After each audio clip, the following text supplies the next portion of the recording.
Great. So we are here in Lake Maggiore for the Penta ID meeting, and I'm joined by Professor Sarah Walker of the MRCCTU and Professor Mike Sharland from St. George's University. So welcome to both of you. And just to start, I wanted to congratulate my two colleagues here because Sarah has been elected a Fellow of the Academy of Medical Sciences. And Mike has actually been honoured with a CBE, which maybe you should explain what it is for your non-Brit, us three being Brits here. So, thank you, Manika. So CBE is the Commander of the British Empire, which is not nowadays without some controversy, but I think is an award that has been given in relationship to the work that I've been trying to do on antimicrobial resistance. So that's noticed for quite many years. I chaired the Government Advisory Committee on Antimicrobial Resistance, and also, as you know, I've been working sort of internationally with WHO and other organisations. So, I think as a reflection of my work, but more importantly, everybody's work in this area, then I was happy to accept that. Great. So I'm going to start with some questions first for you, Mike. Just linking into your CBE, just tell us a little bit about what you think has been the key highlights in your career leading to you being here today. So let us know what you really think are the most important things you've done, and try and frame that within the issue and challenges we are facing with antimicrobial resistance. Thanks, Mike. I think so. In fact, I'm a paediatrician. I'm a children's doctor with an interest in infectious diseases. So that's been my professional career.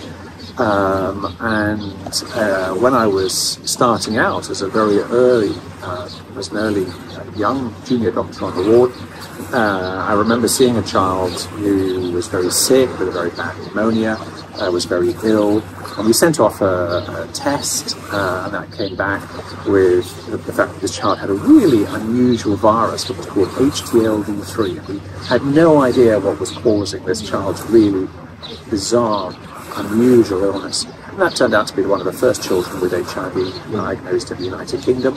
I was just a junior houseman at that point. Subsequently, as I became a sort of more a registrar, senior registrar, I became involved as more and more children came into the hospitals that I worked with HIV.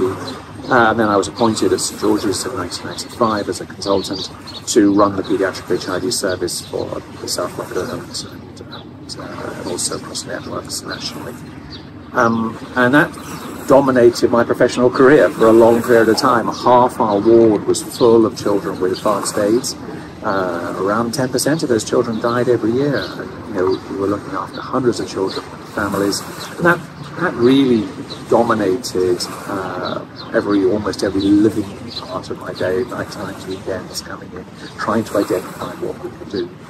And it then became clear that medicines were the future, and starting off, I became involved here, which is our Pediatric European Network for the treatments of AIDS, and that was a network of clinicians and paediatricians from all across Europe that were dedicated to try and find and work with companies and pharmaceutical companies, because you have to do that, to identify treatments. And recruited into the first trial, which was AZT or placebo. So that was the Penta 1 trial, which was quite a long time ago. And we then identified networks of care where more and more children entered trials, entered studies. So I became very aware of the fact that we had to collaborate, we had to work together into networks. We have to run well-conducted clinical studies.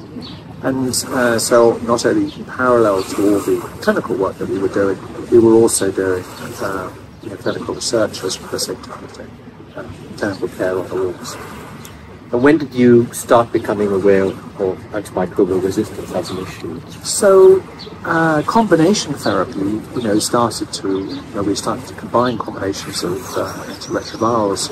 Really got going around about 2000s and the early 2000s. And by the sort of mid-2000s, 2003, 4, 5, 6, 7, it became clear there was a dramatic difference to what was happening with children. And then in parallel to that, mothers were given antiretrovirals in pregnancy, and a number of babies with youve came down on them. So the problem was not solved. There are many, many challenges remaining in pediatric HIV, but in fact on my ward, the children disappeared. And what happened was I started seeing children with multi-resistant Klebsiella, and you started to see babies on the ward round on the neonatal unit, which I was talking about with HIV and other problems, and now we were talking about really bad resistant gram-negatives. And that was what was dominating the clinical practice. We then went back to try and identify what the optimal treatment was for many of these conditions. We realized that these were old drugs that had been around for decades, and unlike the HIV, where the drugs were being developed and being and the dose and how to treat them was being worked out quite well. For the old antibiotics, we had absolutely no idea what the right dose was or what the right combination of medicines was to do that.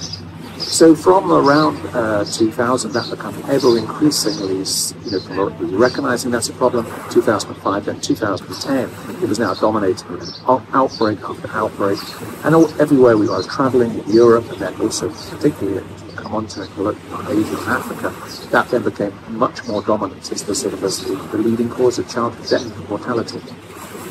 And I was genuinely shocked by how bad the level of information was about the total, how to treat these infections, and how limited our understanding was of the right dosing, the right sort of kind of combination of medicines to use.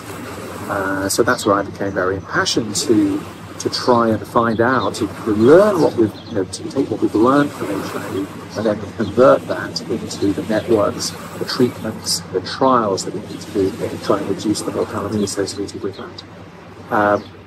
And that's sort of now is the new challenge of my life. So Sarah, let me ask you, how did you get involved in this? Because you strike me as an extremely talented person, and I really would like to know how you got ended up in this kind of dead-end field, if that's the right way of saying it. This is not the world's most popular scientific topic in many respects. There's not that many trials and researchers and groups that are working on this. And I think we're very privileged to have someone, I think, with your expertise and intellect to help us to design and conduct and implement, challenging trials, which is what we need to do. So how do you get involved in this, and what do you see as the biggest challenges that we face in this field of doing antibiotic therapy?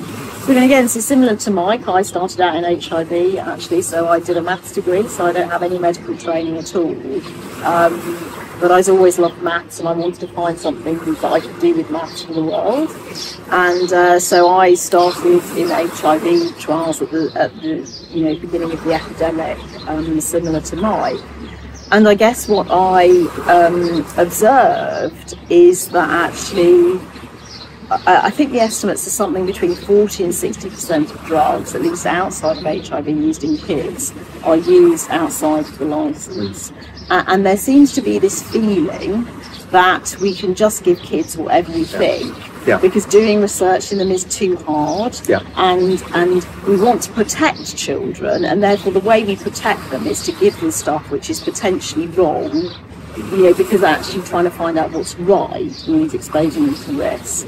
And so really HIV was a classic example of an area which didn't do that.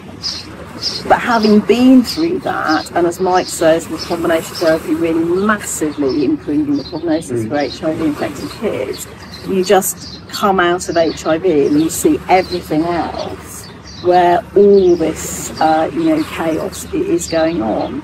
And I'm really passionate about infectious diseases. I think they're really interesting because they're acute, they're serious, they really affect kids' lives. And so I guess I wanted to, similarly to Mike, use the experience I've gained to kind of contribute to better design, to more innovative studies, to answer the clinical questions that people really have about how to use these drugs in kids. I mean, indeed, I think, myself working in GARD PU in the MRCTU, and Mike, of course, in St. George's, and all of us are somehow linked through Penta as well. I think our passion is really trying to improve the lives of children and babies, and trying to generate, good trials, good data, so we can use better evidence-based treatments. But I actually share the concern that you've raised here. So how do we get over this challenge in order to improve, antibiotic treatments, improve outcomes to some of these really horrible bacterial infections we're seeing, and actually tackle this kind of nebulous global challenge of antimicrobial resistance? How do you see us doing this when we have, the complexity of the regulatory trials that we need to do, with the lack, I think, of coherence from a global perspective, and then the policy making? So talk us through it in a simplistic way, because I'm not a mathematician, but what would you see as a way forward, using the power of maths and science? And so it's really interesting. I mean, I think my personal view is that regulators can be complicated, but the last 20 years actually shows that they are open, Manika, to a genuine discussion. And there are now a number of big cancer trials which have used these multi-arm, multi-stage designs that have led to licensing. So I think it's as much as about starting the dialogue and being clear why we believe that these designs are going to give us the best answers for children, which should then lead into regulation, rather than doing our stuff and then taking it to the regulators and almost approaching them cold. And I think efficiency is another thing that the kind of designs that we're talking about have got such huge advantages of. They estimate that these multi-arm, multi-stage designs can collapse, a 40-year development program into 10 years. And I think lots of regulators want good things faster. So if you can show that actually you can increase efficiency and get drugs to kids faster, I think they are open to that. No, I entirely agree, Sarah. And I think the other part, we hear as with the Penta network meeting, and there are representatives, as you know, of sites of clinicians from all over the world, all across Africa, all across Asia, and there are hundreds of investigators here who genuinely recognise the problems that are there in front of them. They're clinicians, they're nurses. There's a whole range of medical and other staff, and are committed and have seen, because of their HIV experience, that things can change even at its worst. And we're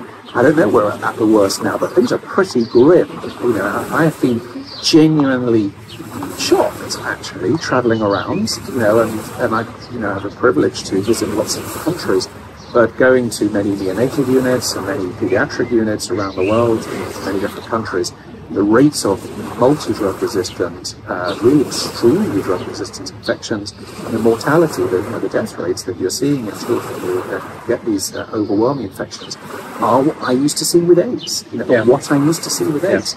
But the clinicians, the scientists, the networks, the collaborations together between the basic science and the sort of understanding that with the pharmacokinetics and getting the dose right, putting the science together, the combination with HIV has shown us now with children with HIV that we don't know for sure, but we're estimating that we're almost talking about normal life expectancy, which is unbelievable from how it was from when we first started.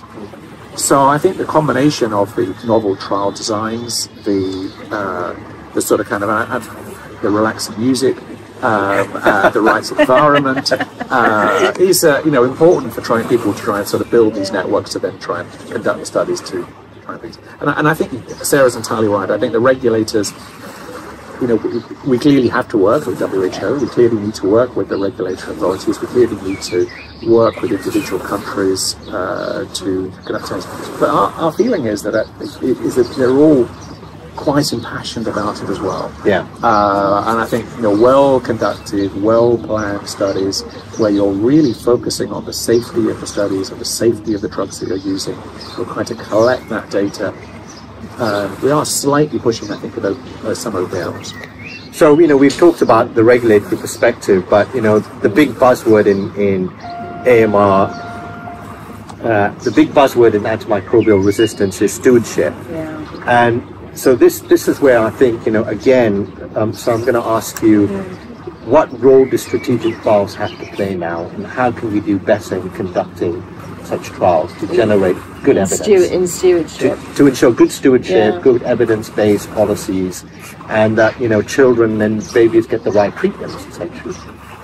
So I think historically the standard of stewardship trials has been actually shocking, and a lot of studies which have looked at ways to, you know, preserve antibiotics, even infection prevention control, have used very poor designs where typically there's been an outbreak, so there's been a high rate of infections, and then they've done a whole load of stuff and shown that the rate goes down and claim that that's because of the intervention.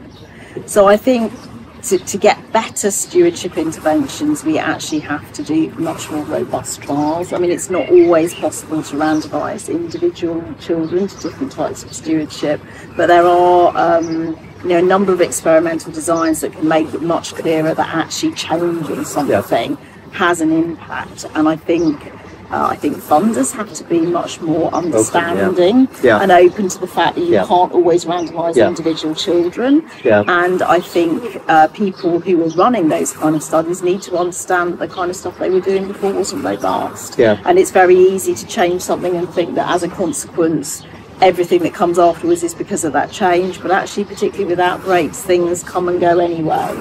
So I think we need both sides of the divide, almost, if you like, to actually just really just improve the standard, but recognise that.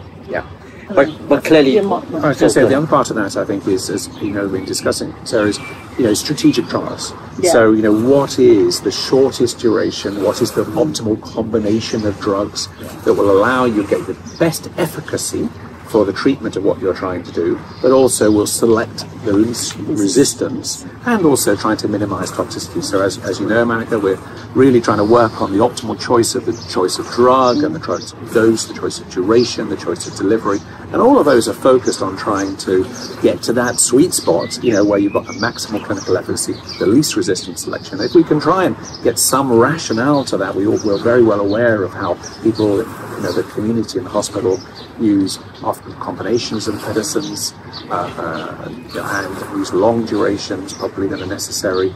And I think, you know, strategic trials have a role to play in setting this agenda for the substitution agenda as well. So, assuming that, you know, these trials can be done, we can generate the data, what role do you think, for instance, the WHO aware categorization, the essential medicines list has to play in helping this process? This is something you've been very closely involved with, Mike. So how do you rate this? Is this a way forward for the world and for countries to then look at and say, okay, this is what we can do at national and even at hospital level? Yeah, I think that's it. I think we potentially can.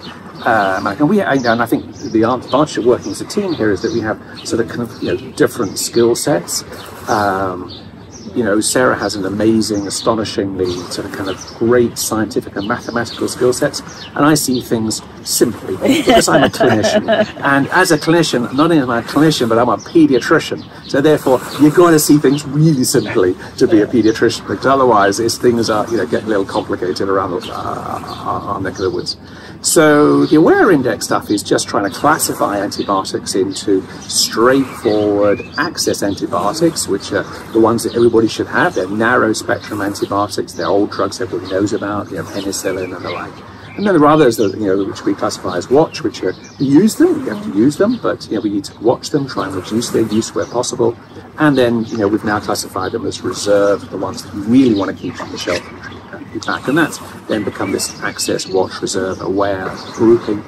And to try and make life really simple, we've even color-coded them, so green, yellow and red, which is possibly almost too simplistic, but I think if we're trying to engage a range of people outside our expert area, we want to engage policymakers, we want to engage hospital directors, we want to engage sort of, you know, a whole range of different stakeholders, then we need to keep it sort of kind of simple. Indeed, as you're aware, WHO is now working towards developing metrics of optimal use around the overall proportions of access antibiotics, trying to minimize the watch and reserve. So these are simple metrics in many ways. I think deriving them and implementing them is quite complicated, and I think there's going to be a refinement of them as time's gone on, and we need to think about better implementation strategies. We also need to think about sort of kind of potential adverse consequences and downside, and they'll need to be stratified towards, you know, high resistance areas and low resistance areas. But I think they're tools. And I think our tools, some of our tools have got to be pretty straightforward, and they also have to be things that people want to grab and use and aware that they're still Yeah. So, and can I just, because I think one of the really interesting things is that there's a huge interest in behaviour change interventions, and actually one of the most compulsively effective behaviour change techniques is audit and feedback. Right. And I think what the Aware Index does for the first time is really give people the ability to understand what they're even doing. Yeah. Because there are, what, 80 antibiotics, Yeah. 60, you know. 180 we've now categorised. And I think the problem is that there's so many of them that if you just look at them on your own, you just have no comprehension of where you are in the piece. Whereas actually I think the categorisation makes it much more straightforward to a country to say, this is where we are, and there is a good reason for it, or maybe actually the reason for it isn't so good, but because we understand where we are, that's the first step to change. That allows the feedback loop to happen, and that allows the feedback. Yeah, that's a really good point. So I think it's fantastic. For that reason. So one last question to both of you, and I'll start with you first, Sarah. We are a new organisation. GARDP has only really been in existence. We were launched in 2016. We've been operational for a couple of years. We are now an independent foundation since really the last few months. We've taken on the big challenge of working on neonates and pediatrics, and I've been told in no uncertain terms that why start with the impossible, but I think we're all, united in our belief that this is a really important area to address. What advice would you give us as a young organisation, and in terms of working in such a challenging area? Yeah, so I think I would just say you have to be brave, actually, because I think the difference with working with kids and neonates is that fundamentally, if you save their life, they have a lot of years in front of them. And I'm not saying that adult lives are worth less for a minute, but I think there is a huge amount of potential in that child, in that neonate. And I think very few people are prepared to take that on. So I say I think you do just have to be brave. And we've done some brave trials in kids with HIV that people thought we could never do. And actually, fundamentally, kids do very well on drugs. They don't get a lot of toxicity, and they deserve the chance to live. Yeah, I would entirely agree. So, I mean, I think the first thing going on record is I think GARDP is extremely important in this space. So, I mean, in literally a couple of years, I think it's an indication of that how GARDP has actually managed to take this complex area and really try and inject some dynamism into it. There was a lot of it was too hard. It was too hard, so it was instantly put down into the too hard box. Too hard, too complicated. AMR, nightmare. Neonates, children, more of a nightmare. And there was just a general aversion to try and grasping the problem. And to go back to the HIV analogy, it has shown that a structured approach, coherent approach, albeit a 20-year approach, has consistently led to steady reductions in mortality and improvements in outcome. So I think, and GARDP's focus on treatment and prevention, I think we both all accept that these are two equally important components of parts of stewardship, are really going to be critical to that. So I think, and I suppose the role for that is actually managing expectations, recognizing that this is, this is a really important piece, but you're in it for the long term. Yeah, absolutely. One of the things with Penta has been consistent donors and funders that have sort of kind of gone again and again and again, particularly the European Union. I think has had a very important part to play in this area, as well as other key sort of big funders.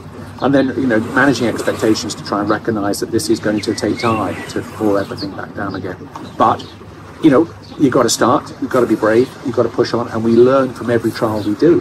Every single trial you do, not only do you get the outcomes you want, but you learn about that. You build the networks, you build the groups, and then you build all the people we see here today who are sitting in darkened rooms from the very early in the morning and right to the end of the evening, when they could be sitting here on the terrace, and they're not. The only person here is us doing this, because everybody else is pounding through the science again and again and again. And I think that passion and that dedication is shown by the by the consistency, and they've seen the outcomes. So I think, GARPI is in exactly the right space. Sustainable Development Goals are critically important. We are only going to achieve the Sustainable Development Goals, for neonates and children if we tackle this area. Infection is the key component of that. And the last European analysis, as you know, show that if you look at straightforward economics, you look at the DALYs and you try and identify where is the biggest importance for AMR in Europe from a DALY's perspective, then it's in the neonates and it's in the antimicrobial resistant space. Is a major economic importance for Europe and for the future as well. So I think we need to construct the economic cases as you have been as part of that sort of kind of overall piece. Great. So thank you both of you for joining us in this short interview. Probably been a longer interview than you both expected. Or indeed anybody wants to watch. And apologise for the waves and the music in the background. That's but the nature I think it's been how we work. Indeed, yeah. We've tried to capture this in a natural environment. And congratulations to both of you as well. It's been a real honour working with you actually over the last couple of years. You are a real, I would say a real help to the work that we're doing, to our common purpose, our common mission. And I think from our perspective in GARPI, our success is going to be driven by people like you, by plugging into the experience, into existing networks, and actually capitalizing it to achieve the objectives we're all trying to achieve. So I think that's really already one of the success stories for us in GARPI, that we've been able to, come into this network of really experienced people, utilize what we've done in HIV, and try to learn from this and do something in an area that I think has really been neglected. So thank you to both of you.